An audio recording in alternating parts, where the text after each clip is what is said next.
Hey all, so just going over these Season 28 war updates, there's definitely some interesting stuff in here.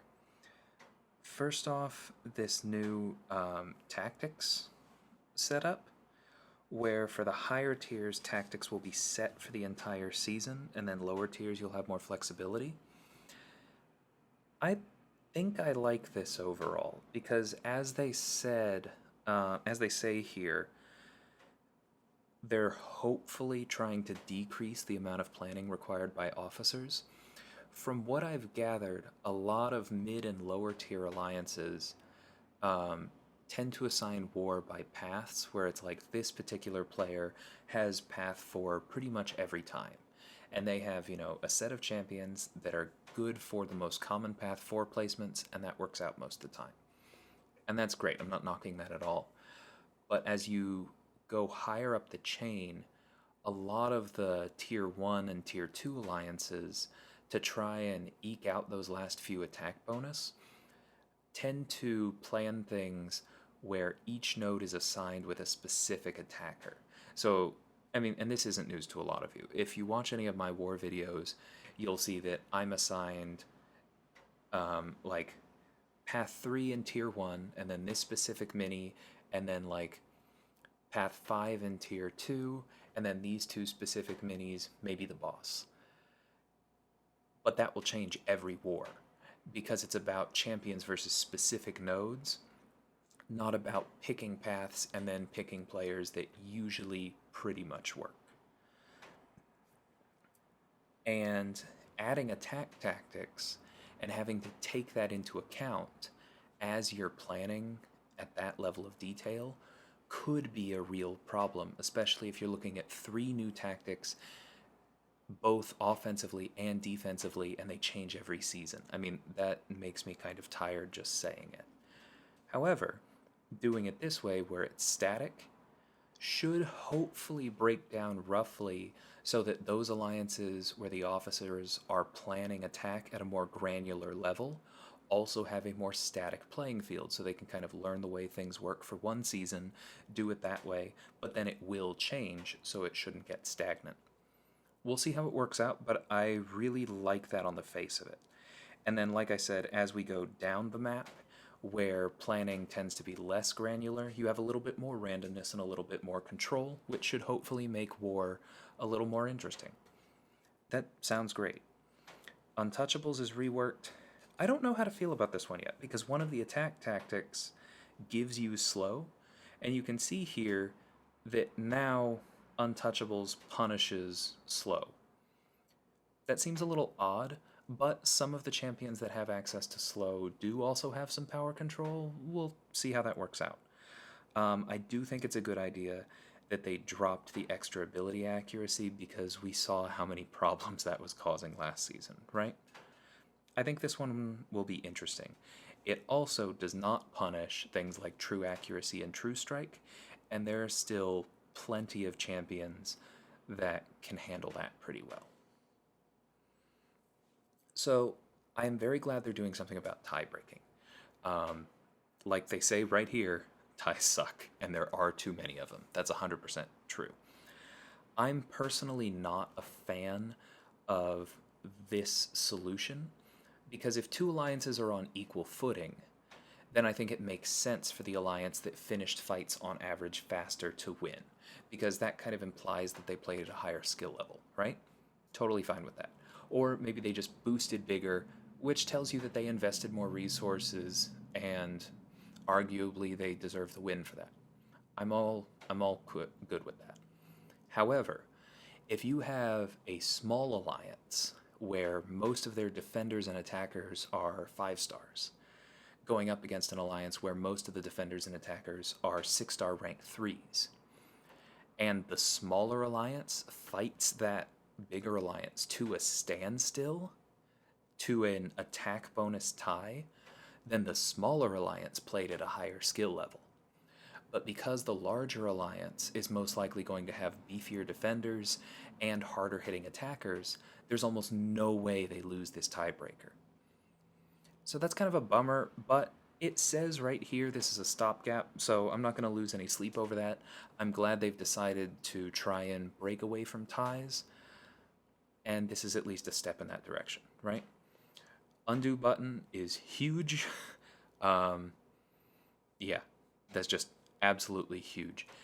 I think we've all seen some top tier wars be undone by something happening. Like, there are ways around the bugs that cause people to move to the wrong places, but they still happen, right? Eventually, you're not going to be quite careful enough, or you're going to look away because something happens in real life, and you look back down, and it's just better to have something in place so that you don't get punished really heavily for that. This right here is my favorite change. Tier 1 being expanded is huge.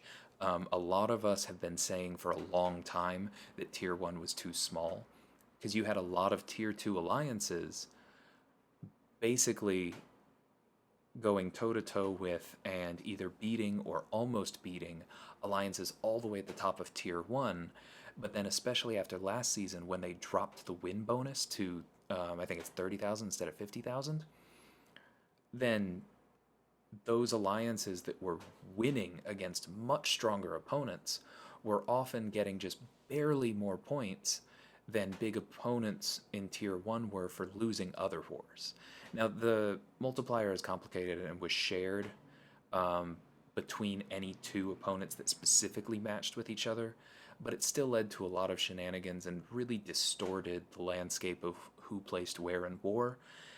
And so I'm really glad to see this because it kind of reflects the reality of high tier war and how competitive people are right now and how many competitive alliances there are. And I think that this, combined with how close Platinum 1 and Masters are in rewards, makes for a pretty healthy landscape. So I'm very, very happy to see this. And you can see they're pretty much, like, their explanation here tells you that they pretty much know what's going on. So I'm happy to read that as well. It's the right change for the right reason. Map changes, the timer increase sounds great. I know people who play on the hard map, who are very good players, but who struggle with fights that my alliance does not struggle with because they don't have access to the longer timers. And that was very frustrating for them, and I don't think fair, so I'm very happy to see that. That's an excellent move. Here's the big thing, the boss island changes.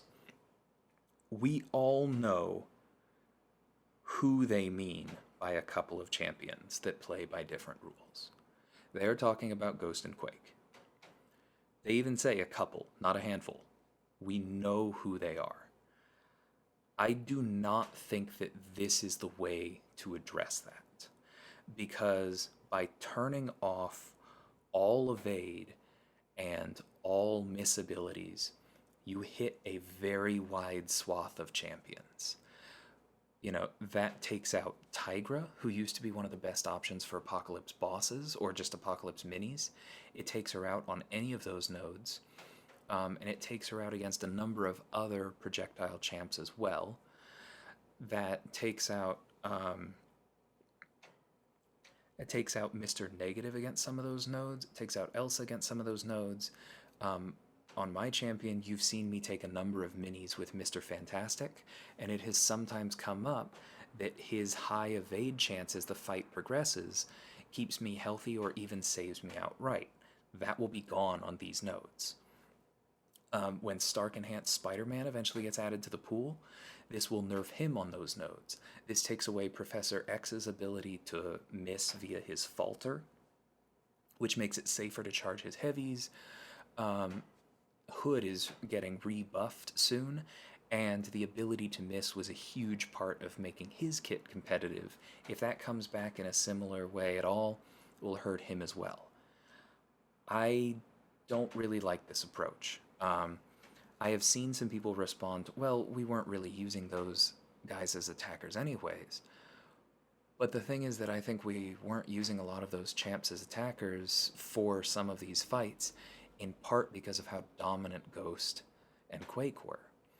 And I think that some of them would have been great options for some of these fights if those two weren't so dominant, but now they're hit by this as well. You can make the argument that overall the meta is healthier this way than it used to be, and I have some sympathy for that argument, but I still don't think this is the way to fix the problem. If if any of you listening were around for 12.0, you remember that Scarlet Witch was so broken that she is the primary reason that Labyrinth of Legends has Limber on every single node. And it actually used to be worse. Labyrinth of Legends used to have a node called Dulled on it, which cut your crit chance if the enemy had a debuff on them or if you had a buff on you. And that was basically designed to turn her off, but it made the entire thing a worse experience for almost every champion in the game. This feels like that kind of design. And ultimately, remember, they did come through with 12.0, which was controversial, and then 12.1, which was much better. And that means that they stopped using this equality by chainsaw approach to their game design, and they just fixed the champions that were the problems, rather than continuing to make design choices that had a lot of knock-on effects. This strikes me as the latter. This is a design choice with a lot of knock-on effects, rather than them just fixing the problem. And I know that's very controversial. A lot of people do not want Ghost or Quake touched in any way. They love playing those champions. They've leaned on playing those champions for a lot of things. I'm sympathetic to that. But if anything, seeing this change just makes me more resolved that something needs to actually be done there. Because if this is all Kabam can figure out how to do to stop them, then that takes certain abilities out of other kits effectively, and I think that ultimately that's going to make the game worse. But I've said plenty about that. All these node updates, they seem to be making them a little harder. This Divine Barrier node that's on several of them seems to be something of a Doom counter. That's kind of interesting. That'll make Tigra and Claire a little more useful on some of those when they work. I think that's cool. They've made node 50 a lot more interesting. It used to be basically a diversity mini-boss node. They've added Chitinous Thorns to this buffet. That's going to have some interesting consequences. Because you're not going to be able to use Void if the defender has armor ups. And if the defender has armor ups, they may have other buffs, which might make Warlock a problem, who's also very common. So this is very interesting. We'll see how that works out. But none of those individually seem to be a problem to me. Anyway, that's kind of my overall thoughts. Like I said, I really do not think that true focus is the way to go, but I understand what they're trying to do here, and I hope that eventually they realize that there is another way. I mentioned ties and that kind of stuff. Other than that, I'm fairly happy with this. Like I said, I think what they're doing with attack tactics is good. I think the Tier 1 expansion is excellent. And I look forward to seeing them continue to work on this. So let me know what you guys think of this. Do you agree? Do you disagree? Am I crazy? Please no death threats for me implying that Quake shouldn't be as strong as she currently is. But otherwise, I'm happy to hear your guys' opinions. Let me know in the comments, and I will see you next time. Take care, all.